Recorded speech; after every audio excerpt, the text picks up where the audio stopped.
Hello, hi, welcome to Unit 2 of Business and Professional Writing. This week we are going to talk about the job application process and more specifically the tools that, some of the tools that you use in that process, specifically the cover letter and the resume. So, this lecture is actually going to focus more on the cover letter because the resume, there isn't as much to explain. It's more of um, how the resume is laid out, and you can find that in detail in chapter 11. So, I'm just going to go over the resume quickly. Most of this lecture will focus on the cover letter or chapter 10. So, the book wants us to remember that the cover letter and the resume are two of the most important documents that you will ever write, especially in the earlier part of your life, which I guess is what they consider where you are now. So before you even start, just remember that these are very important and that you want them to be as perfect as you can get them. So something else you also want to take into consideration before you even start writing is the company or the organization that you are applying to.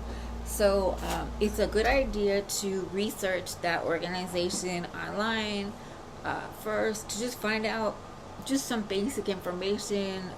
Is there a company motto? For example, I taught at a school, or I did volunteer. I volunteered at a school once for about 2 years, and the school had a slogan. It was "Work hard and be nice." So when you know the motto or the slogan that your organization lives by, that can help you really gain a sense of its values and what it values in others and what it wants to see in you. So it's a great idea to try and find out if they have a guiding set of values or a motto or a slogan.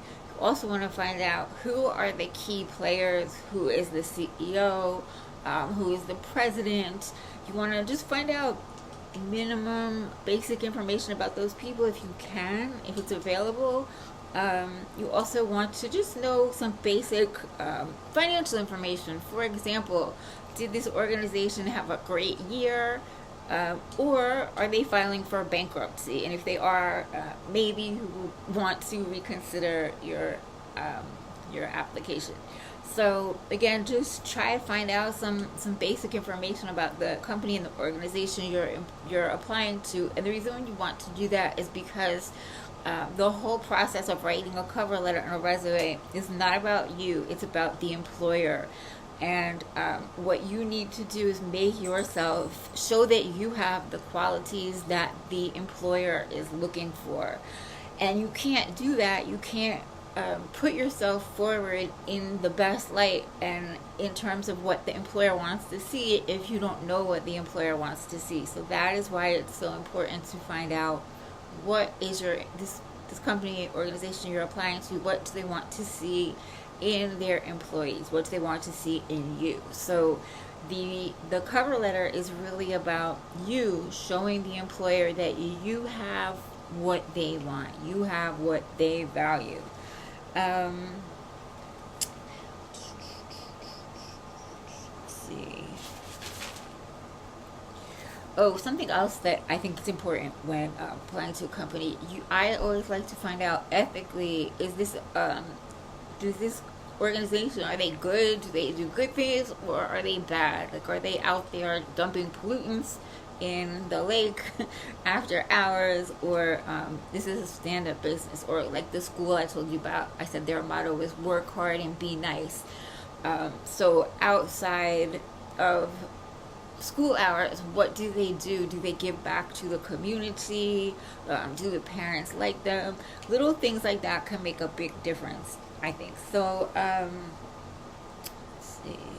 Okay, so I already said that that this is about you showing the employer that you have what they want.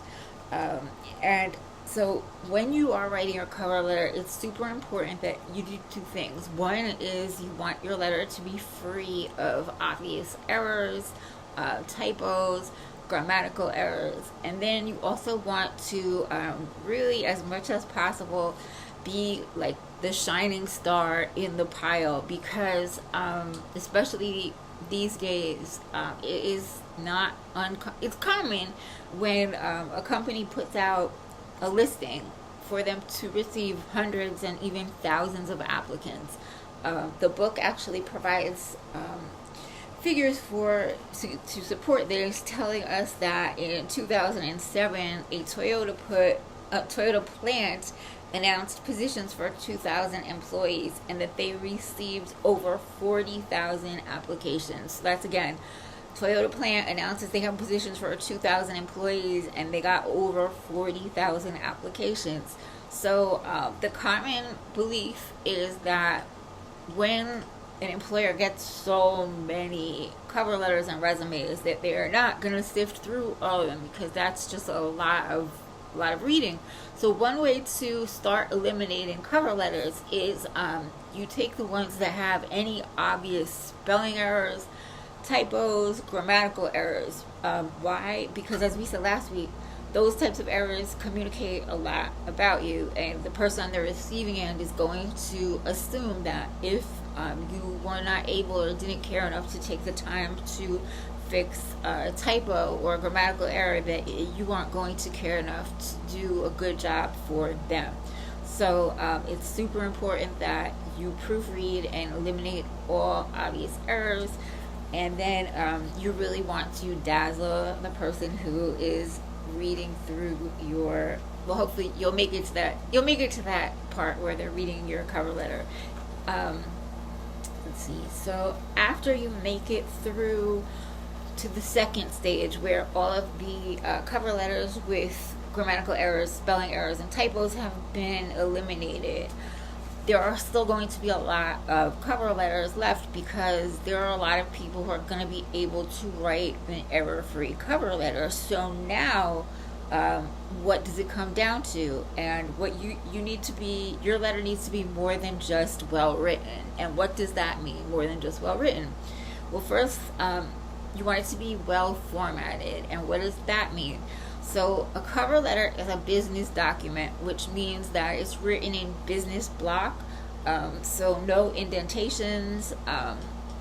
Everything has the same. The margins are all aligned. That's known as business block. So that is how it should be formatted. And then the cover letter should be ideally only one page. So you want to keep that in mind. You don't want to write too much. One little trick that you can use to maybe give yourself more space, the type you can use either a 12-point font or a 10-point font. So let's say that you're using 12-point and you weren't able to fit it all on one page. You can switch over to 10-point, and hopefully that'll enable you to fit in everything you want. So the cover letter, your sentences should be short, concise, sharp, and your paragraphs also should be sharp and punchy. What does that mean? You don't want any words that don't need to be there. Every word that is there should have a purpose, and think of it as an arrow. You want it to hit your target. It should be sharp and pointed, and the way that you write things that are sharp and pointed is by making every word count, not using wordy or repetitive language. So we're going to follow what's known as the AIDA formula. So in addition to being a business document, the cover letter is also a persuasive document. And if you can remember AIDA, that's the AIDA format. It means that first you get your audience's attention, and then you build your audience's interest, and then you develop your audience's desire, and then you push your audience into action. So that's what the letters stand for, and that is how you're going to format it. So in the first paragraph, you can't really You can do a little bit, but the first paragraph you have to state the position you're applying for, and then how you have heard, how you found out about the position. So there's only a little bit more room for you to do something that goes further and step outside the box. You could maybe also state that you're so enthusiastic and excited to apply for this position, and maybe you could say why. And in saying why you're excited to apply for this position, you could demonstrate, you want to show them that you have the values and you are the employee that they want. So going back to my example, work hard and be nice. Let's say if I was applying to this school, hi, my name is Mia Fiore. I'm applying for the position of 12th grade English teacher. I heard about this job from my friend Cheney Munson, who teaches English, blah blah blah, and I am very excited to apply for this position because I love to work hard and I believe that giving back is very important. So you could just say something short like that, just to indicate that to try and demonstrate that you have the characteristics that this organization values. Another tip, which kind of, so if you know somebody in this organization, or if you know someone who, for whatever, you know the mayor of that town that the school is in, or if you know someone who is sort of good to know, it's definitely 100% to your advantage to put that in the opening paragraph where you get the person's attention. So don't feel funny about that. Every book I've ever read on cover letters says that this is probably the best step you can take to get the attention of the person you are writing to. So so that's the introduction paragraph, the opening paragraph, where you get the attention of, or you're trying your best to get the attention of the reader. And now in the next paragraph, this is where you're going to build the your audience's interest. So how do you do this? You want to show, not tell, but show the skills and the relevant experience that you have. Now notice I said show, not tell. I'll explain to you what that means. So I could tell you, okay, I'm just making this up. I could tell you, oh, I have the worst boyfriend in the world. He's such a jerk. I hate him. He's the worst. That's me telling you.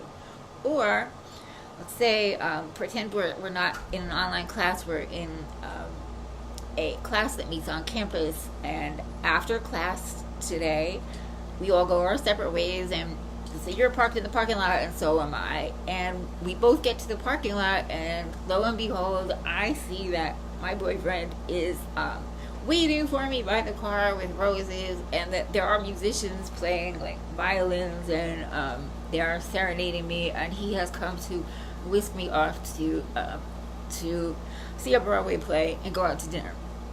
So if you see that, that has shown you that, wow, her boyfriend is so great. So what I'm trying to show you is that you can tell someone something, but it's really not that powerful, because all the person knows is that that's what you've told them. Or you can show someone something. If I can show you something, that's more powerful, because then you're going to come to your own conclusion. To use the boyfriend example, I know I switched from hate. So let's say I'm saying I have the worst boyfriend. He's so horrible. And right now, as I'm recording this lecture, he comes into this room and starts, like, dumps a bucket of water on me and starts saying, you're the worst, I hate you. If that happened and you saw that, I would have shown you that I do, in fact, have the worst boyfriend ever, right? So that's what you want to do. You want to show your audience that you have the experience and skills that they are looking for. So remember that to do that, you need to find out what are the skills and experiences that they're looking for. And another way that you can show is by using very specific and descriptive language. So me using my example and the school I was applying to, whose motto is work hard and be nice. Perhaps in my paragraph, I could describe an teaching experience that I have that shows them that I am a hard worker and that I am also a kind and caring individual. So I don't want to tell them, hi, I'm Mia, I'm a kind and caring individual and I work hard.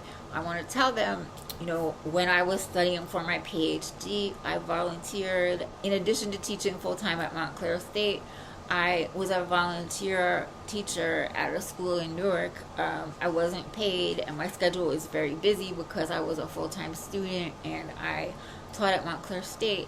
But once a week, I traveled to Newark and I taught a group of 7th and 8th graders spoken word poetry, and then I coached them to be on a slam team, and then I worked with the students on their poetry for a period of about 2 years, and it was really difficult to do, and there were some nights where I cried because my schedule was just and I had so much work, I didn't know how I was going to get through, but I always managed, and now I can look back on that experience whenever I'm feeling uncertain, and it gives me the strength to believe in myself and to know that I can accomplish anything as long as I keep working and don't lose heart. So now, do you see how me saying that is much better at showing you that I'm a hard worker and that I care about other people? So that's what you want to do. And again, you can show your audience that you have the characteristics that they value by using specific detail and describing an experience or an accomplishment that demonstrates that you have those skills. Get it? I hope. Okay, so that's the interest. You can also, or as long as you have that descriptive part that has great detail and shows that you are a kind, caring, hardworking person, you can also include statistics and facts. Those are also effective in this portion, in this paragraph. You want to appeal to your audience's intellect and also to their overall moral compass. So that goes back to, what does your audience value? You want to sort of appeal to your audience's values, demonstrate that you have the values that they desire, and also appeal to their intellect. So you can do that through stats, through facts, and you want to make sure that you show by providing a powerful description of your experience or of an accomplishment. So moving on to the desire paragraph. So how do you build desire in someone? That's kind of tricky, right? So again, in most cases, you're not going to be the only candidate with the desired skills and the relevant experience. But what you want to try and do in this paragraph is make an emotional connection with your audience. So in the last paragraph, you were all about showing that you have whatever the values are that are important to this person, that you're a hard worker. It's showing the skills and experience you have. This paragraph is more about showing who you are as a person. So you want to show yourself here as a person, not just a set of skills.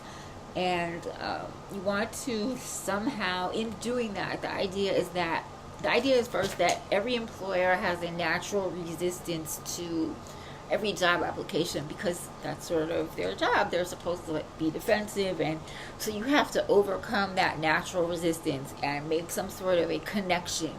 And to connect emotionally, again, you want to show yourself as a human. I would show, not tell. I would provide a description of maybe something I have been through, not in a work setting, but in my other life. But you always want to keep it professional. So you don't ever want to include any, I don't know how to say this, but anything that questionable, any information that you're kind of wondering, should I share this? No, you shouldn't. But I would include maybe, for example, when I was 18, after my first year in college, I took all the money I had saved throughout high school and I went to Europe, and it was really amazing. So maybe, I don't know, if I could find a way to show that that built me into a better person, I might include that. But that's what I'm talking about when I say include something from the rest of your life, not your professional life. You want to show that you're a person, and you also want to show that you're a likable person. So there are tons of ways you can do that. Some things that you don't want to reveal in your resume or cover letter, and of course some things may you may not be able to avoid, but you just don't want to emphasize them. Things like, let's see, ethnic background, gender, race, ethnicity. These are things that you don't want to draw attention to. On a resume, they shouldn't be mentioned at all. In your cover letter, there are some things that may just kind of come out naturally. That's a different story, but you just don't want to emphasize those things. Let's see. And then something else. Sorry, so we're still talking about the desire section, where you're building desire by showing yourself as a person. That you're not just a set of skills and work experience, that you are a rounded person, and you show something that endears you to your audience. So we're going to move on to the last section, which is action. But before we'll just move on to the last section, that is action. So action is the last section, and this isn't really even a paragraph. It's just a few lines. But what you want to do in this last section is you want to push the employer into action. What does that mean? Well, you want to push them into emailing you or calling human resources and telling human resources to call you or email you. You just want to push them to doing something that will make you closer to getting that job. So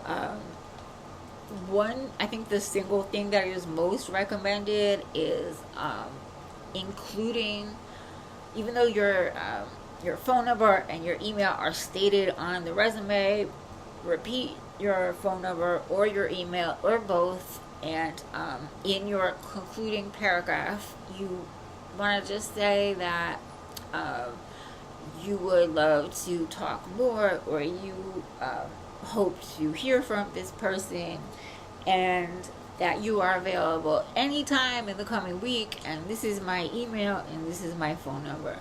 That even though this person already has all your contact information, when you put it there at the end and it's right there and you're reminding the person to take that step, believe it or not, it is actually more likely to push that person into action. So 2 other things that I wanted to tell you about the cover letter. One thing that you don't ever want to do, let's take me again, the school that I was applying to. Let's say I didn't know who the human resources manager was. You don't want to ever start your cover letter with "Dear Sir" or "Madam" or "To whom it may concern." That's a don't.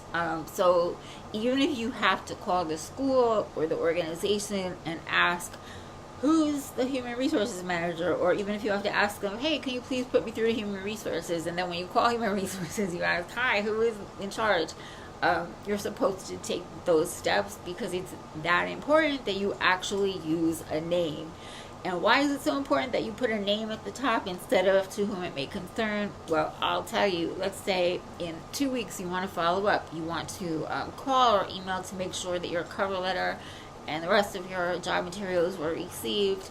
If you just address it to whom it may concern, you can't really call and ask someone to look for it, because it wasn't addressed to a single person. But if it's addressed to Todd Smith, you can call and say, hi, I sent or I dropped off a cover letter and resume for Todd Smith on July 5th. So that's just one reason why it's so important that you address your cover letter to someone, and do your best to make sure that the person you're addressing it to is the right person. And then one other two other things. So when you look at the listing, you're going to see the list of desired skills, which can be very intimidating. So let's say it says that for this job, they want someone who knows how to use. I'm not a computer person, but, so I'm not going to give computer examples, but you know what I'm saying. They'll list someone who can use Python, someone who knows how to write code, someone who. So let's say you're reading the list of desired skills and you don't have all of them. Guess what? That is okay. I'm much older than you, and I've met with career coaches a few times in my life, and they've told me that as long as you have about 60% of the desired skills, that's usually sufficient. And then yes, so if you're looking at that list of skills and you don't have all of them, don't let that hold you back. Okay, so at this point we're going to move on to resumes. Now you may be thinking that we're already at 25 minutes. Don't worry, it's not going to take more than 5. So chapter 11 in the textbook goes over resumes. Now there are actually 4 different types of resumes that are mentioned in the textbook, but the type that we are going to focus on is the reverse chronological. And reverse chronological simply means that you list your work experience and your educational information. You list it with the most recent first, and then you list it. So most recent comes at the top first, and then you work back. So that's why it's called reverse chronological. Now, one other thing. When you look at the textbook, you will see that they provide the organization for you. They tell you that first you should have a heading that provides you your name and contact information, and then next you should have an objective, like a career objective statement, and this is where you provide a few sentences just summarizing who you are and what your career goals are long term, and then how does this job fit into your long term career goals. That's the objective section. Now, after objectives, you can also have what's known as an experience summary section, and that's just what it sounds like. You would summarize your work experience and skills, and then after that you can put your work experience first or your education first. Now, how do you decide? So if you have a decent amount of work experience, you want to put the work experience first. It's pretty much always better to put the work experience first. The only time you don't want to put work experience first is if you don't have any. So let's say maybe you've been fortunate enough to focus on school, to be a full-time student, and you haven't really worked. In that case, you're going to put education before experience, and then after education and experience, you can include volunteer work, and then you can also have a section for skills or hobbies. And the very last section is for references, but you're not actually going to provide your references and their contact information. It is customary instead to just have references and then a little statement beneath that says provided upon request. So you don't actually have to include the references. You just have a little note that says provided upon request. So again, from the resume chapter, the only things I wanted to just emphasize to you, because the rest you'll find in chapter 11, we're doing the reverse chronological resume because all my life, in every professional and educational setting I've ever been in, that is the type of resume that we have been taught. It's the type that is preferred, except people like in education, like me for example, the preferred term is CV, and that's actually not for K through 12 education. It's for higher education.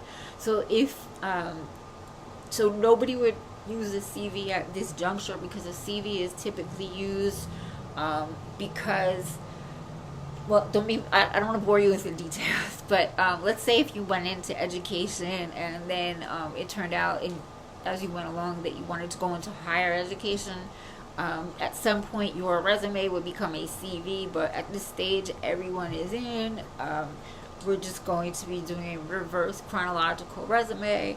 And so the question that you have to decide is, do you want your work experience to go before your education, or your education to go before your work experience? And again, the only reason you would put your education first is if you do not have any work experience, okay?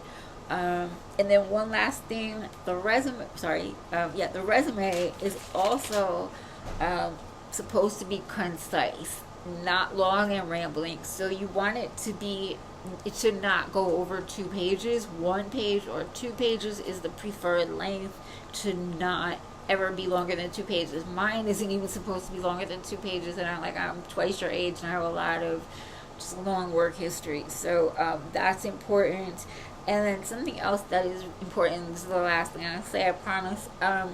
Let's say you have a lot of work experience, and then when you're listing each job, you also want to list the duties you've had at each job and the responsibilities and your accomplishments. So you don't want to list every job, especially if you've had a lot of them. And let's say at every job you've had tons of responsibilities and you've accomplished a lot.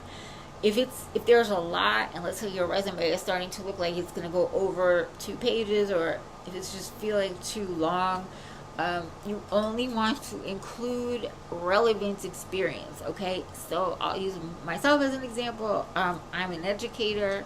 That's what I've always been.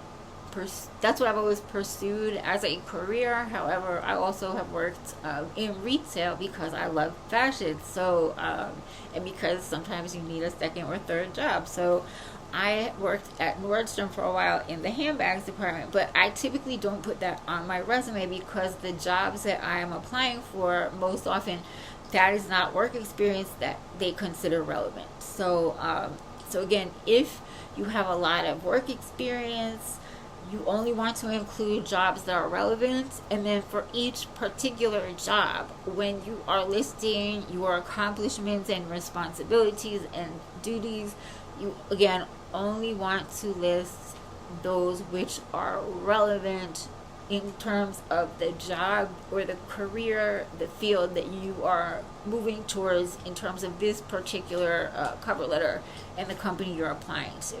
Okay, so I hope this was helpful. Remember to go to the textbook because it provides everything I was just saying in greater detail, especially for the resume.